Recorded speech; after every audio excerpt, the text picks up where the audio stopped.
How difficult is it for you to write an email or a blog post? What about an article or a piece of advertising material?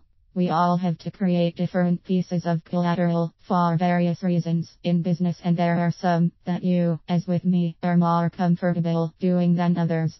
For example, a few years ago now I took an MBA while living in Australia. I still say to this day that it was the hardest thing I have done because I am not a fluid writer, nor am I naturally focused on academia. My writing content and quality improved over my time of studying, to the point that when I completed my last assignment I was really very impressed with the quality of what I had created.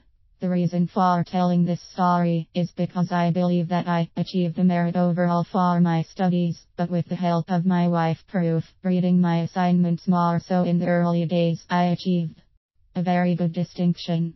Since that time I have written a book, co-authored another, and written many newsletters and blogs alike, yet still I lack in confidence as to the quality of my writing. The reason being, because I write the way I speak, which is not grammatically correct, but it is me.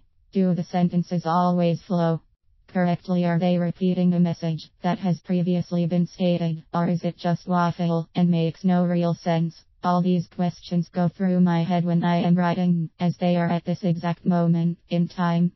Other options are the video newsletters, which I have produced for many years, but I started to fall out of love with the talking head to camera. Yes, they can be very thought-provoking and clever, but are they particularly interesting to watch, and does anyone actually pay any attention to them? The biggest question here is, who are these little videos for my ego, my back catalog of demonstrating I have lots of opinions, or the audience, because as a result of watching them they have gone away and achieved? The jury is out here. One other format I have been investigating is the VideoScribe, whiteboard picture drawing with voiceover. You have seen the hand drawing pictures and creating the story while the voiceover and music plays on in the background. These are still unique enough not to be boring for the viewer, I believe, but they do take more time, as I am not the creative artist and need to really get to know the software better. Of course I could outsource that. There are many companies in the UK and online who will do it for me. The fees range from very high to just we shall see. What can you take away from this article? How are you spreading your words?